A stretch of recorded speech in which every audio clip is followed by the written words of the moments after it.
primer lugar. Muchas gracias por la presentación, Luis, y quiero agradecer en primer lugar a la organización y a la dirección del instituto que haberme dado la oportunidad de por primera vez, porque como bien ha dicho Luis, soy de los de reciente adscripción, aunque mi historial en el instituto es un poco largo, pero realmente mi adscripción como miembro es bastante reciente. Bueno, yo hoy vengo en representación de nuestro grupo, es el grupo de compuestos naturales bioactivos. Es un grupo, como veis, bastante extenso. Está formado por 5 profesores, aparte de mí. Está Manolo Valero, que ahora hablará a continuación. También está Domingo Saura, Nuria Martí y Vicente Nico. Tenemos un grupo, como veis, extenso, y eso quiere decir que abarcamos muchos temas. Yo hoy lo que voy a contaros va a ser aquellos temas que están más relacionados con mi investigación directamente. Y para ello vamos a pasar de mirar a todo el grupo a irnos a lo que es el grupo central en el que estoy más involucrado, que es el que tenemos aquí en nuestro laboratorio de ciencia.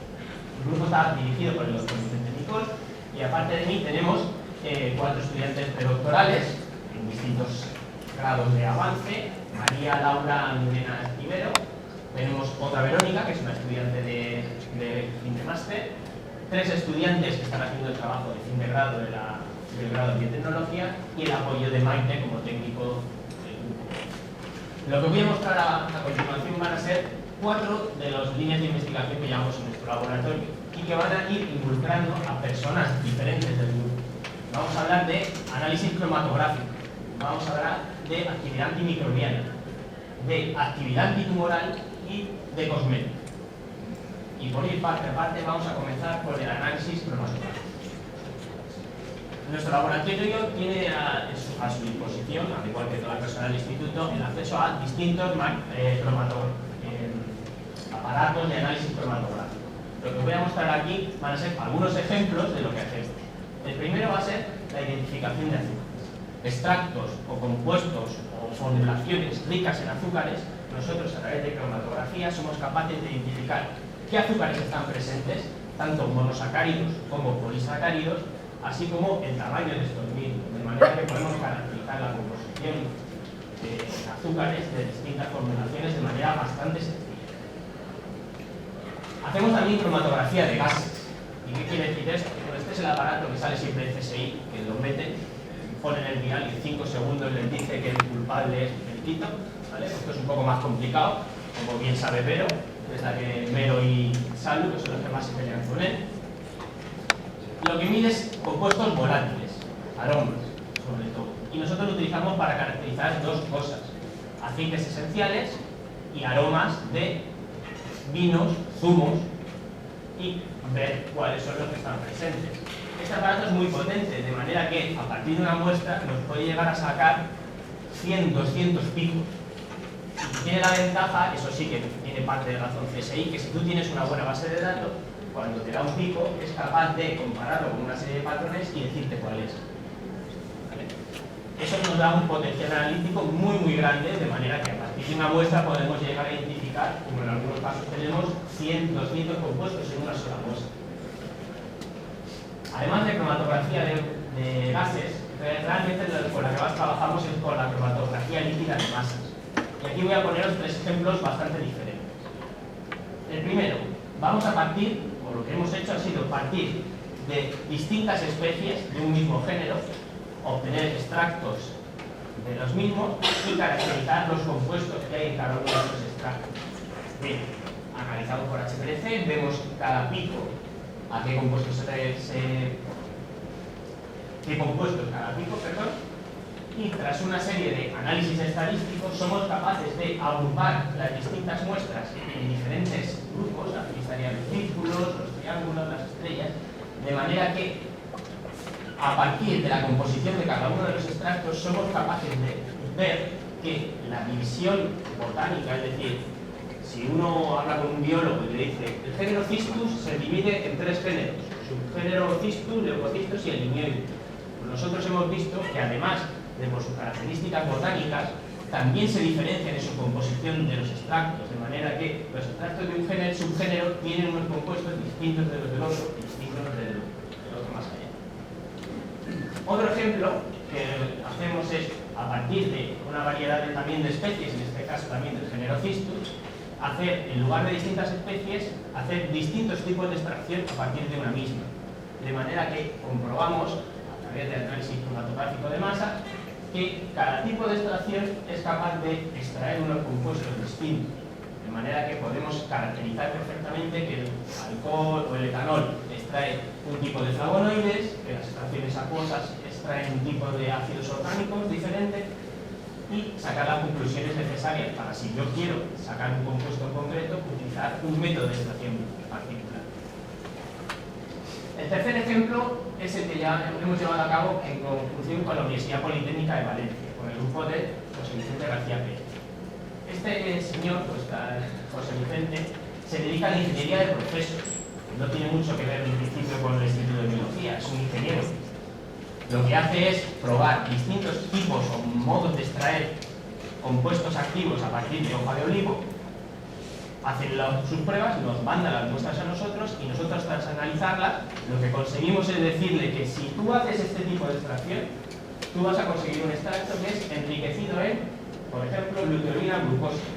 Si haces este tipo de secado, tú vas a conseguir obtener unos extractos que van a tener una capacidad antioxidante mayor, o van a tener un mayor contenido en compuestos de este tipo. De manera que a partir del análisis cromatográfico le ayudamos tremendamente a desarrollar los procesos más adecuados para llevar a cabo sus objetivos. Y con esto acabaríamos el primer gran bloque, que es el análisis cromatográfico, que, como veis, abarca muchas posibilidades o tiene muchas aplicaciones. Ahora nos vamos a ir a la actividad antimicrobiana. Y en primer lugar, comentaros cómo trabajamos. Nosotros normalmente actuamos utilizando compuestos naturales, bien sea de manera pura o bien a partir de extractos, que son mezclas de compuestos. Lo que hacemos es un ensayo en el cual ponemos distintas concentraciones o cantidades de estos compuestos en unas platitas, estas, como veis aquí, que tienen muchos pocillos, y después de analizarlo somos capaces de obtener lo que se llaman curvas dosis-respuesta, en las cuales vemos que cuanto más pongo de un compuesto, pues más bacterias mato.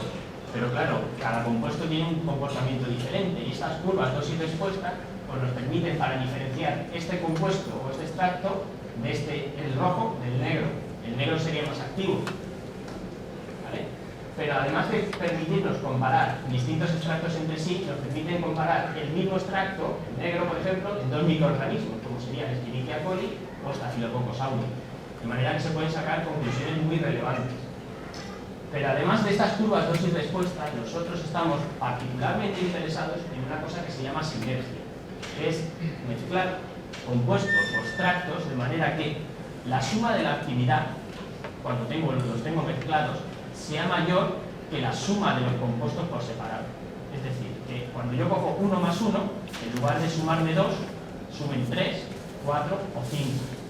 ¿Vale? Eso es lo que se denomina sinergia, o una definición simple de sinergia. Y lo que buscamos es coger distintos compuestos, mezclarlos entre sí, buscando potenciar la actividad antimicrobiana.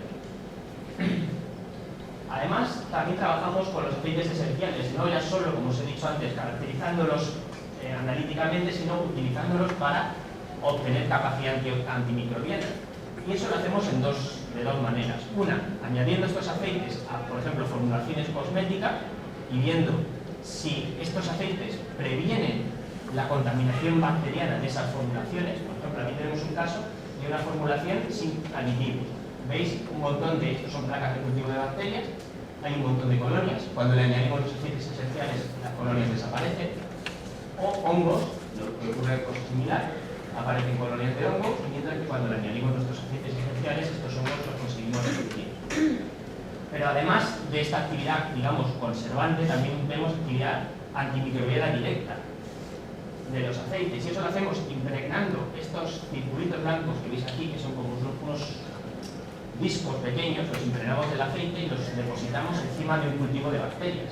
De tal manera que alrededor de ese cultivo lo que ocurre es que las bacterias no crecen y se hacen halos de inhibición, como el que veis aquí, que nosotros podemos cuantificar para ver si un aceite es más o menos activo que otro. Dentro de la actividad microbiana, para acabar, tenemos un apartado bastante extenso de colaboraciones. Trabajamos con una universidad francesa, la Universidad de Lorraine, con el grupo del doctor Mikhail Barbanov, que vamos a ver incluso francés y habla un inglés que para mí lo quisiera, y que trabaja sobre actividad antiviral. Pues nosotros le proporcionamos muestras de extractos naturales y estamos llevando a cabo un proyecto conjunto de actividad in vivo. Con el Instituto Holandés de Ecología, un grupo de este instituto dirigido por Paulina Cervera, y con nuestro amigo Olaf Tick, trabajamos en caracterizar la actividad antimicrobiana de nuestros extractos, pero de una manera más extensa, con varios modelos más aplicables a lo que serían los ecosistemas bacterianos y con hongos, cosa que aquí no hemos trabajado muy poquito. Y por último, dentro de las colaboraciones trabajamos con el Departamento de Microbiología del Hospital de Alicante, fundamentalmente centrándonos en la actividad antimicrobiana, pero en muestras clínicas, es decir, en muestras de pacientes infectados que han estado ingresados en el hospital. Estamos especialmente interesados en el Staphylococcus aureus meticilin resistente, que poco a poco debe empezar a sonar, porque si seguís en esto de la ciencia o relacionados, deberéis saber que es el microorganismo resistente a antibióticos más importante por los daños económicos que proporciona, por la gran cantidad de pacientes que mueren a su causa y por el problema tan gordo que ocurre en los hospitales. Cuando aparece, hay una bacteria en un quirófano en el hospital de no sé cuál, pues no, casi todos los casos son los estafilococos estos. Que como veis, esto es una pequeña, un gráfico estadístico en el cual hace referencia al porcentaje de este estafilococo resistente con respecto al total de infecciones de estafilococo en los hospitales. De tal manera que cuanto más color rojo es el país en cuestión, más problemático es el problema de la resistencia, o más grave es el problema de las resistencias. Si os fijáis, hay como una frontera muy clara entre los países, diríamos, nórdicos, norteeuropeos y los del sur. En los países, sobre todo mediterráneos, de la cuenca mediterránea, el problema del estafilococo es muy, muy grave. Como os he dicho, vamos a por eso. ¿Y cómo lo hacemos? Pues mirad, en cepas clínicas obtenidas de pacientes, nosotros vamos a probar un antibiótico que se utiliza normalmente, que es la cloxacilina. Pues bien, en estas cepas, cuando son resistentes a la cloxacilina, necesitamos concentraciones de hasta 64 microgramos mililitro para conseguir matar a toda la muerte. Esto es fácil, pero cuando además de la cloxacilina le ponemos una pequeña cantidad de nuestro extracto, en lugar de necesitar 64, necesitamos 32. Cuando le pongo un poquito más, necesito solo 8. Y con un poco más, llego a necesitar 1 e incluso 0,06. Es decir, que con uno de nuestros extractos estamos consiguiendo bajar 1000 veces la concentración de antibiótico necesaria para matar cepas de estafilococo resistente de pacientes clínicos. ¿Vale? Con lo cual es un resultado muy prometedor en el que estamos bastante interesados y en el que vamos a desarrollar bastante de nuestro esfuerzo. Dejamos atrás la antimicrobiana y nos vamos a la actividad antitumoral. Aquí nuestro grupo, como que ya estáis viendo que es bastante heterogéneo, que tocamos muchas cosas, pues abarcamos bastante también, porque trabajamos desde la extracción de la planta hasta los ensayos in vivo con animales de experimentación. Trabajamos fundamentalmente con dos modelos de vegetales, con romero y con hoja de olivo. Hacemos nuestros extractos, los probamos, los caracterizamos analíticamente y luego nos dedicamos a ver la actividad antitumoral que tiene. Lo primero que hacemos es, de nuevo, curvas y respuestas para ver qué concentración es la que es más activa, cuánto tiempo necesito incubar ese extracto con las células, qué modelo celular es el que mejor funciona, si el compuesto añadido de forma libre funciona de alguna manera y añadido dentro de cápsulas o de, no son, he dicho cápsulas, pero quería decir liposomas o formas de encapsulación que permitan almacenar dentro del extracto funcionan mejor o peor. Una vez hecho esta curva dosis de encuesta, nos vamos a ver ensayos de caracterización de esta actividad. Y aquí os he puesto un par de ejemplos en este. Lo que hacemos es trabajar con cultivos de células. Estos son células en cultivo. ¿Veis cómo van creciendo, van rellenando un espacio, van invadiendo ese hueco? Esto es un ensayo de invasividad, en el cual nosotros lo que hacemos es ir tomando fotos en distintos tiempos, de manera que somos capaces de medir la velocidad con la que se va cerrando ese huevo y obtener gráficos como este, en el cual a tal concentración hay tal velocidad de cierre, a tal otra velocidad, y determinar si realmente nuestro extracto está reduciendo la impasibilidad de estas células tumorales. Otra cosa con la que trabajamos es el ciclo celular, muy importante cuando se estudia células cancerosas. ¿Qué es el ciclo celular? Pues bien, las células tumorales, a lo largo de su crecimiento, entran en lo que se denomina ciclo celular, que es, para que os hagáis una idea, es como una noria. La célula entra, empieza a crecer, empieza a sintetizar orgánulos nuevos, se divide, vuelve a crecer, vuelve a dividirse, vuelve a crecer, y esta noria, este giro, este ciclo, tiene su velocidad característica, de manera que las células que proliferan más es como si la noria tuviera más velocidad, proporcionando más células, más proliferación, más células hijas y un problema mayor de invasividad. Esto, este es el ciclo, aquí veis como una célula va creciendo, se va dividiendo en dos hijas. Normalmente se mide mediante una técnica que se llama citometría de flujo, de hecho nosotros también lo hacemos, pero ahora hemos incorporado al laboratorio recientemente la utilización del microscopio para ver este ciclo celular, utilizando una técnica que, mediante sondas fluorescentes que cambian de color, somos capaces de ver las distintas fases del ciclo y obtener vídeos como este que tenemos aquí, en el cual partimos de muy poquitas células y fijaros cómo conforme van creciendo, van proliferando, van cambiando de color. De manera que yo en todo momento puedo saber que tengo tantas células rojas, tantas células verdes y saber en qué fase del ciclo está cada una de ellas. Además, podemos estudiar el mecanismo por el cual nuestros extractos son activos, y eso lo hacemos mediante arrays, el cual nos permite ver la actividad de muchas proteínas a la vez. Aquí os he puesto un ejemplo, son 45 proteínas, pero podemos ver muchas proteínas a la vez. Y ya por último, los modelos animales. Trabajamos con modelos animales de ratón que son inmunodeprimidos, son ratones que no tienen sistema inmune, y lo que hacemos es ver cómo funcionan nuestros extractos in vivo. Y obtenemos resultados como este, ratones tratados con nuestros extractos, pues los tumores prácticamente, con respecto a los que son tratados con placebo, prácticamente desaparecen. Y eso lo hacemos pues, en unas condiciones de esterilidad, ¿vale? He puesto esta foto que es bastante curiosa. En las instalaciones del animalario son de alta seguridad biológica, tenemos que cambiarlos completamente, pasar por una ducha de aire, ¿vale? Y esto lo tenemos aquí en Elche, no hace falta irse muy lejos para obtener instalaciones de esta calidad. Y ya por último, de manera rápida, cosmética. 3 actividades: protección solar, cosmética capilar y challenge test. Protección solar, rápidamente vamos a ver que lo que buscamos es buscar cosas que nos protejan de la luz ultravioleta. Hay 3 radiaciones ultravioleta, la A, la B y la C. La C es la que se queda en la capa de ozono, la A es la menos dañina, y la B, que aunque es filtrada parcialmente por la capa de ozono, es la que llega a la superficie terrestre y que provoca los daños más graves relacionados con la radiación ultravioleta. Vamos a ver rápidamente ejemplos. Lo primero que hacemos es ver si el extracto nuestro o nuestro compuesto protege las células de la luz ultravioleta. Y eso lo hacemos cogiendo células y irradiándolas con luz ultravioleta. Y vemos cómo al irradiar la viabilidad de las células baja desde aquí hasta aquí, pero que en presencia de alguno de nuestros compuestos, poco a poco esta columna naranja va creciendo, indicando que el compuesto nuestro protege de esa luz ultravioleta. Luego vemos el estrés oxidativo asociado a la luz ultravioleta, porque hay 2 principales consecuencias de la luz ultravioleta. Uno es el daño oxidativo y otro el daño al ADN, que ahora veremos más adelante. Aquí lo que hacemos es irradiar células y el estrés oxidativo aumenta desde este nivel hasta este otro, y como con nuestros compuestos somos capaces de disminuirlo.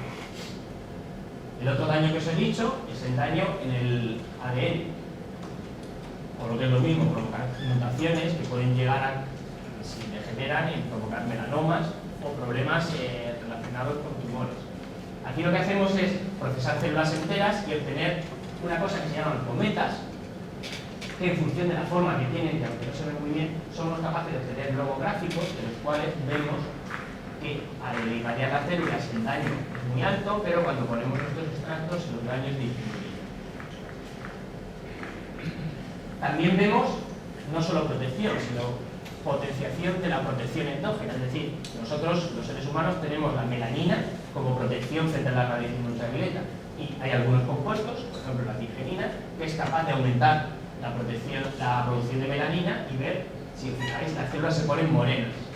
Y se ponen morenas de verdad. O sea, si os fijáis, hay células que son más claritas y células que se ponen de color oscuro. De hecho, en el medio de cultivo donde las trabajamos, el que normalmente es de color clarito, se llega a poner de color Coca-Cola, de la cantidad de melanina que se produce. Cosmética capilar, pues trabajamos a dos niveles, macroscópico y microscópico. Macroscópico es, como veis, trozos, mechones de pelo, y esos mechones de pelo luego además los analizamos microscópicamente por microscopía electrónica, obteniendo imágenes de este estilo. Bien sea macroscópica o microscópicamente, lo que hacemos es valorar cosas como el brillo, la suavidad, la facilidad de peinado, brillo, encrespamiento, homogeneidad, redondez. Y a través de estas ideas o estos ítems particulares somos capaces de comparar unas muestras con otras. Y ya, lo último, el challenge test. Prueba cosmética muy importante. Los cosméticos son un medio de crecimiento bacteriano perfecto. ¿Vale? Es un medio de cultivo en el cual los microorganismos crecen con mucha facilidad. Por eso hay que ponerle conservantes. Entonces, nosotros lo que probamos es si alguno de nuestros extractos o de nuestros compuestos tiene la capacidad de añadir a un cosmético, evitar que ese cosmético se contamine. Y eso se hace mediante el ensayo challenge, en el cual se coge un cosmético, nosotros preparamos nuestra cremita para la cara en el laboratorio, y ese cosmético se contamina con 5 microorganismos, que son Escherichia coli, Pseudomonas, Staphylococcus aureus y 2 hongos, Cándida y Aspergillus. Se contaminan con estos microorganismos a unas concentraciones conocidas y se ve cómo con el tiempo ese conservante que tú has puesto es capaz de hacer desaparecer ese contaminante que tú has puesto, teniendo gráficas como la que tenéis aquí, a partir del día de la inoculación, pues cómo el componente que tú le has añadido a la crema es capaz de eliminarlo completamente.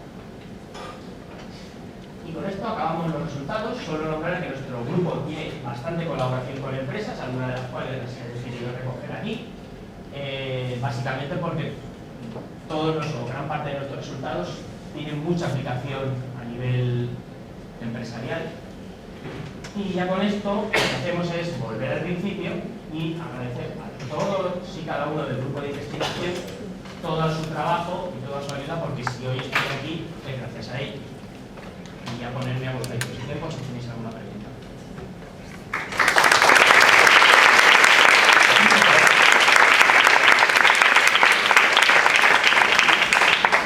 Sé que he ido un poco rápido, por lo cual ahora tenéis la oportunidad de, si tenéis interés por alguna cosa en concreto, que os la puntualice de manera más detallada.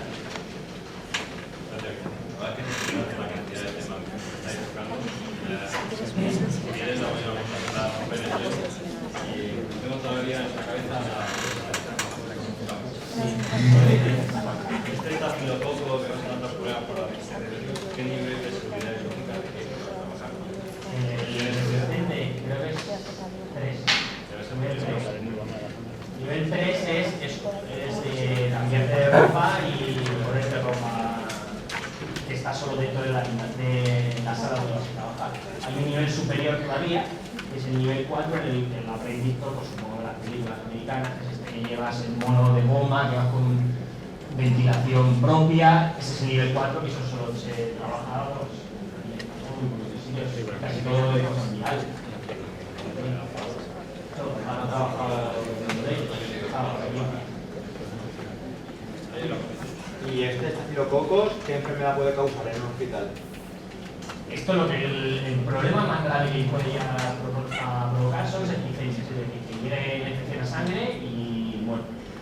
Y provoca, o sea, lo más grave son las muertes por infecciones. Luego puede causar infecciones a nivel cutáneo, a nivel de distintos orgánulos, pero lo más grave en cualquier tipo de infección bacteriana es que la infección llegue a sangre, se produzca la septicemia y como es resistente a la gran mayoría de antibióticos que se tienen, pues terminarán provocando la muerte. De momento hay un tratamiento que se utiliza en el hospital que consigue revertirlo, pero cada tratamiento, cada dosis de tratamiento son 500 euros. Sin embargo, la cloxacilina, esta vale céntimos. Tratar un paciente con ella. O sea que, aparte del problema clínico, es un problema económico bestial. Porque que un quirófano o un hospital se le infecte una sala con el estafilococo este es un problemón tremendo. De hecho, aparece en la prensa. El quirófano del hospital de Cartagena ha tenido un problema con una bacteria resistente y todo el mundo se echa la mano en la cabeza. Hay dos enfermos, uno que está a punto de morirse, 3 pacientes de la UCI.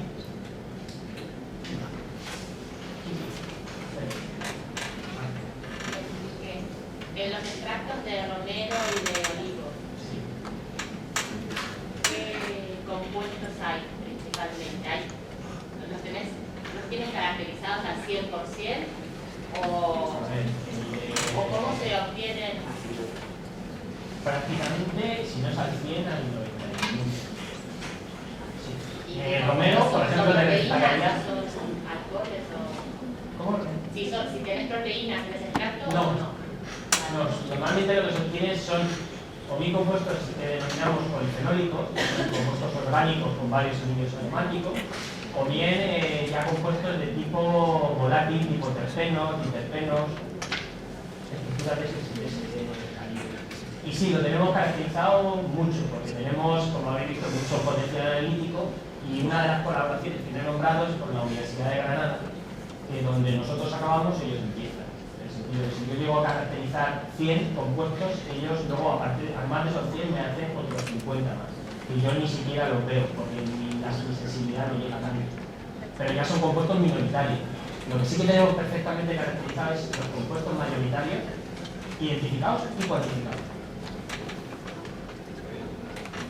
Bueno, yo lo primero decir que felicidades porque lleváis unas líneas de investigación súper interesantes, muy interesantes.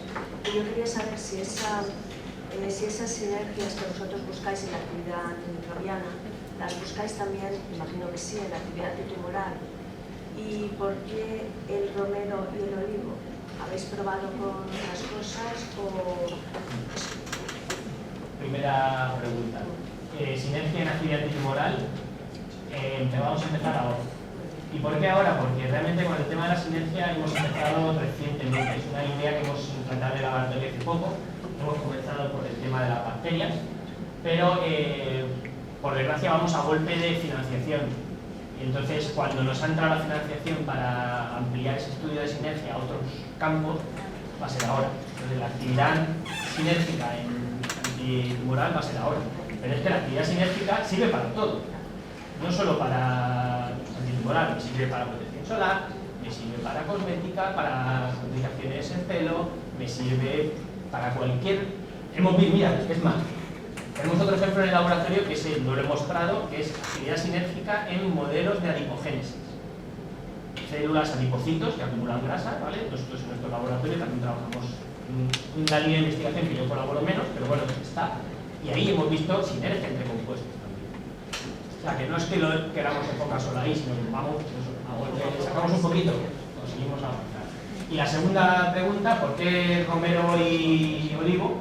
Porque son los que yo llevo directamente. O sea, estoy más involucrado, pero en el laboratorio hemos trabajado con Reperatrol de uva. Hemos trabajado con curcumina de la especie esta oriental. Hemos trabajado con plantas del género de los mistis. Hemos trabajado con otros géneros. Os he puesto aquí 2 ejemplos concretos, por tampoco tenemos 15 minutos, no podemos No, me refiero a si es porque estos tienen mejor respuesta, ¿no? O sea, eso es lo que ¿Mejor que otras? Si es lo que habéis hecho es... Hombre, el romero, actualmente, los únicos que han llegado a animales ha sido el romero. Y el romero funciona en el animal. O sea, es capaz de revertir la aparición de tumores en modelos animales. Cosa que otros, de momento, o no hemos llegado ahí porque los resultados con células no nos han hecho dar el salto, porque el ensayo con animales, como bien sabe Almudena, que la he visto antes por ahí, entrar. Hola, aparte del gasto económico que supone, es un trabajo muy largo y muy duro de estar muchas horas en el animalario. Es muy pesado porque el animalario, parece mentira lo que se echan de menos las ventanas, no tiene ventanas, es una sala cerrada, y si en el momento que llevas allí 3-4 horas, estás que te subes por la escalera. hecho sales de allí y dices, parece como cuando le das la luz a los conejos por la noche. Pero ese, vamos a avanzar con eso porque es el que hemos quitado sin micro a